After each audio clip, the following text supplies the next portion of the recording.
correcto. Y bueno, hoy continuamos con el libro Padre Rico, Padre Pobre, y nuestra querida amiga Alejandra es la que nos va a compartir el capítulo 3 o la lección número 3. Vamos a activarle aquí su audio. Alejandra, si nos pudieras saludar ahorita que tengas activo tu audio. ¿Listo? Listo, ya te escuchamos. Perfecto, Bienvenida. todos. Muchas gracias. Buenas noches. Buenas Bueno, noches. pues mi nombre es Alejandra C. Castañeda. Antes que nada, pues bueno, gracias a todos por su tiempo. Y bueno, pues la verdad es que he llevado como paso a paso de iniciar el libro. La verdad es de que me gustó muchísimo eh, el briefing o el resumen que hizo Betty, ¿verdad? La ocasión pasada hizo como muy buen resumen del capítulo 1. Y bueno, volviendo al capítulo 3, recordarán que, bueno, viene la historia de los dos niños que quieren saber cómo hacerse ricos, ¿no? Y bueno, empieza con la narración de que hay eh, una reunión en una universidad con el dueño de McDonald's, ¿no? En donde él hace una exposición de, ¿cómo se llama? Pues bueno, obviamente de él, de su carrera, etcétera, ¿no? Entonces, pues todo el mundo queda muy contento de esta reunión y pues solamente quieren saber más, aprovechan la oportunidad para después de estar en la escuela, reunirse en algún otro lugar y tomar parte de, hacer como que preguntas más, a lo mejor personalizadas, así lo entendí, ¿no? Como una forma de él cuestionar también a los chicos que tanto habían aprendido de lo que él había expuesto en su presentación, les preguntó de cuál era su negocio, y justo así empieza el capítulo, ¿no? Eh, entonces, pues obviamente, pues todo el mundo decía, bueno, pues es que tú haces hamburguesas, ¿no? Ese es tu negocio. Y él en el mismo libro menciona que él suelta una carcajada diciendo que en realidad no, ¿no? O sea, que esto iba más allá, que realmente su negocio eran las franquicias. Hace una historia y hace una referencia el autor de que actualmente las franquicias de McDonald's están bien identificadas, estratégicamente ubicadas y que pues están dentro de las bienes raíces más grandes alrededor del mundo, ¿no? O sea, bien sabemos que para la industria, para él irá mucho más allá que vender hamburguesas. Y fue muy interesante porque realmente yo creo que tampoco lo había pensado así.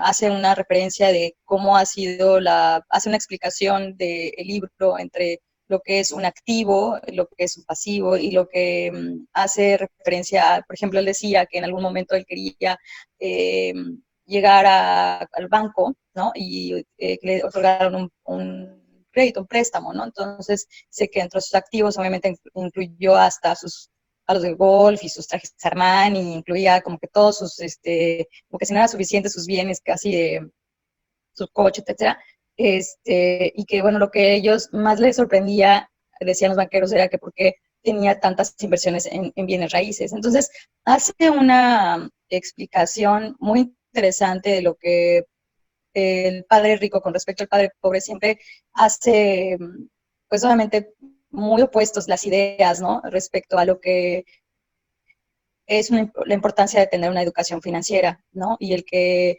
rompe muchos de los, pues la llamamos paradigmas, le llamamos ideas, a lo mejor, de quienes tenemos una educación dentro de lo normal, que siempre te dicen, bueno, tienes que tener un estudio, tienes que prepararte, y hace, pues bueno, yo creo que, no sé, la mayoría, creo, a mi punto de vista, por lo menos yo me sentí muy identificada con el libro para saber que pues estaba dentro del estándar de lo que para cada uno significa el tener una profesión. Entonces, este capítulo en particular se habla acerca de tu negocio, porque te hace reflexionar o te hace citarte en el tiempo, ¿no? En el tiempo de cómo tú puedes mantener tu empleo, ¿no? Y que eventualmente te sugiere, ¿no? El libro, cuáles serían como los activos a los cuales idealmente trabajarán para ti. Entonces, voy a hacer una pequeña mención en el momento en que en capítulos anteriores, yo creo que en el capítulo 1, decía que cuando estaban aprendiendo a ser ricos y que decía que hacían contratación de personas más inteligentes que tú y que tú no tuvieras que estar produciendo en, vaya, no, eventualmente lo que hace referencia es que en aquello que tú inviertas o en aquello en lo cual, llámese, sugiere invertir en acciones, le llaman fondos mutualistas, bienes raíces, otra cosa, hace como una lista de 6 cosas más, pero es las que me vienen como a la mente. Punto es que decía que por cada peso, bueno, en este caso, cada dólar que entra a tu bolsillo, tendrías que apartar o que buscar la forma, ¿no? De que eventualmente, pues, se invirtieran ese dinero en este tipo de opciones, ¿no? Llámese, les comentaba, ¿no? Bienes raíces o en acciones. Entonces, en algún momento él explicaba, por ejemplo, que él así lo hizo, mantuvo su trabajo, decía el autor que estuvo trabajando para grandes corporaciones, ¿no? Y que en algún momento, por ejemplo, él y su esposa invirtieron en pequeñas empresas, ¿no? Entonces, que las acciones que adquirieron, pues bueno, obviamente no siempre se gana y que en ese sentido es un poco como el romper nuestra propia idea del tema del riesgo, ¿no? Que siempre el hecho de saber que trabajar por algo seguro siempre era un empleo, ¿no? Pero que es muy interesante lo que significa como el hecho de saber que, pues bueno, al final de cuentas, el trabajar para uno mismo, pues el sentido de todo lo que explica va enfocado a que eventualmente uno pueda tener la capacidad de hacerlo, ¿no? O sea, como que romper ese miedo al hecho de saber que el ser independiente financieramente hablando no quiere decir a lo mejor que dejes de trabajar, sino que podías mantener tu empleo actual tomando en cuenta que eventualmente el invertir en este tipo de acciones o inversiones mutualistas o alguna otra opción que él viable para que te genere dinero, o sea, es decir, dice, tú no necesitas estar ahí, ¿no? Para trabajar en esto, sino que te dé rendimientos en el tiempo. Entonces es muy interesante el saber que, pues, obviamente, pues yo creo que en general, a lo mejor todos, pero en algún momento todos quisiéramos ser independientes financieramente o trabajar o saber que podamos tener una libertad financiera para saber que pues, nuestros gastos están cubiertos, ¿no? Entonces, hace también una reflexión de lo que para los jóvenes estarían enseñando, ¿no? Idealmente también es prepararlos para pues obviamente ir adelantando en el camino de tanto estas inversiones o tratar de siempre buscar las opciones en que ellos puedan tener estos activos, ¿no? Y bueno, el activo no necesariamente la idea es de que habla, por ejemplo, de un coche o de una casa, ¿no? Que es lo primero que nos explica. Entonces suena como un poco raro para quienes no somos expertos en contabilidad, decir, bueno, entonces, ¿a qué le llamaría a él un activo? Entonces hace mucho hincapié en que un activo no es, por ejemplo, una casa porque te generan un mundo de gastos, llámese la hipoteca, llámese el mantenimiento, etcétera. Lo mismo pasa con el auto y lo mismo pasa con los bienes, que eventualmente tienen una que llaman un valor neto. Lo que él hace la referencia al valor neto es que el valor que al mercado ya no es el mismo porque algún momento en el que tú quisieras venderlo, obviamente el valor disminuye, ¿no? Es decir, por ejemplo, dice un auto, en cuanto tú lo usas, ya no tiene el mismo valor que tu valor de factura cuando tú lo adquiriste. Eventualmente, pues esto al tiempo, entre lo más lo uses, mantenimiento, etcétera, pues no va a tener nunca el mismo valor. Y eventualmente, cuando tú tratas de vender los impuestos que el fisco te pueda retener, pues bueno, esto sería como el valor neto. No sé si es por hasta aquí me están siguiendo. ¿Me escuchan? Sí, sí, sí, hasta ahí vamos bien. Okay. Yo creo que Bueno, coincidimos en muchas cosas. Incluso puse la lista de los puntos que tú comentabas, que son negocios que no requieren presencia de mí, acciones de empresas, obligaciones de empresas, fondos mutualistas, etcétera. Ajá, etcétera. Los puse Entonces, aquí en pues el bueno. chat, sí. Ok, gracias. Entonces, bueno, también explica al respecto de que, por ejemplo, esto del valor neto, de que eventualmente habla de que se tenga que pagar el impuesto o que el fisco pues, tenga que retener una parte proporcional por la ganancia, pues bueno, pues esto ya resta valor al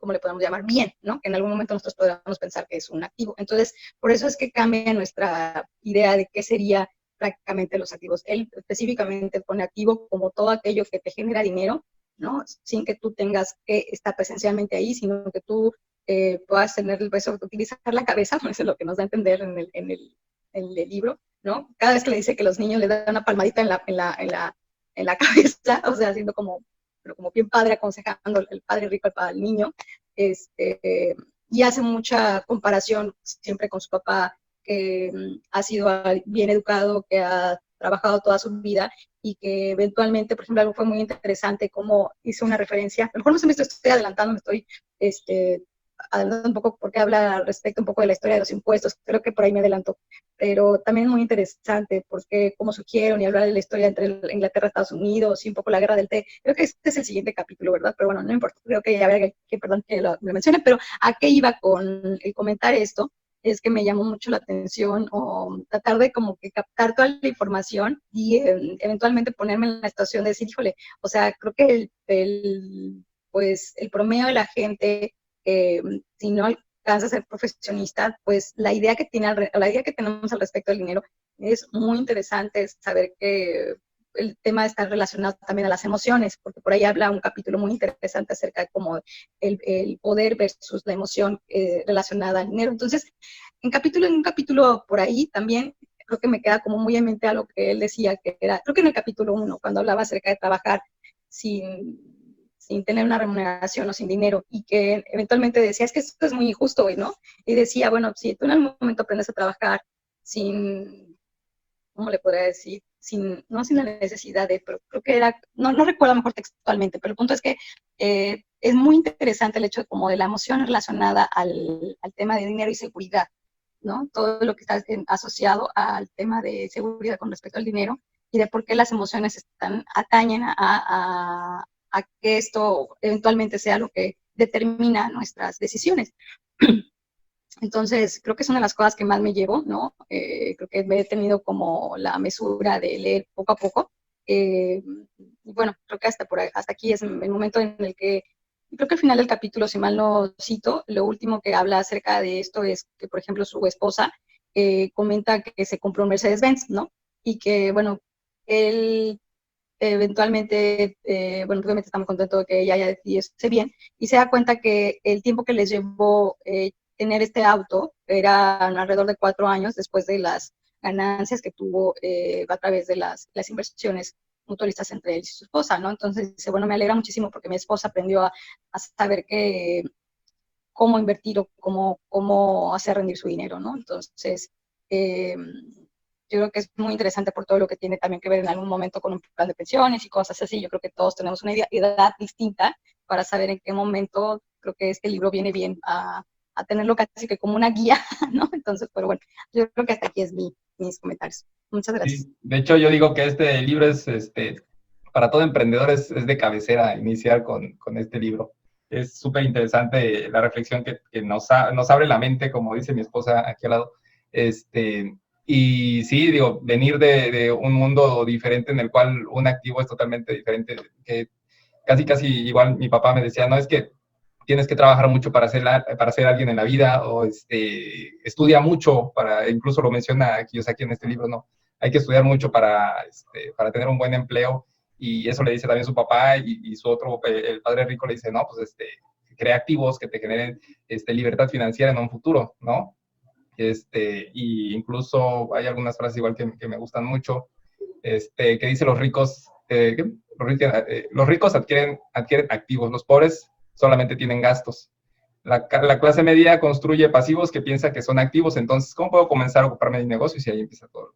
También. Y esta parte de que, pues, lo que tú decías, que se deprecian, ¿no? Las cosas, un carro, por ejemplo, cuando lo sacas de la agencia pierde el 25% de lo que te pagan en el momento de sacarlo. Entonces, imagínate, son cosas que no teníamos en la mente hasta no tener la visión de un emprendedor, de un millonario, ¿no? Como lo es Kiyosaki, que también le costó tiempo aprender todo esto gracias a tener una figura del padre rico, ¿no?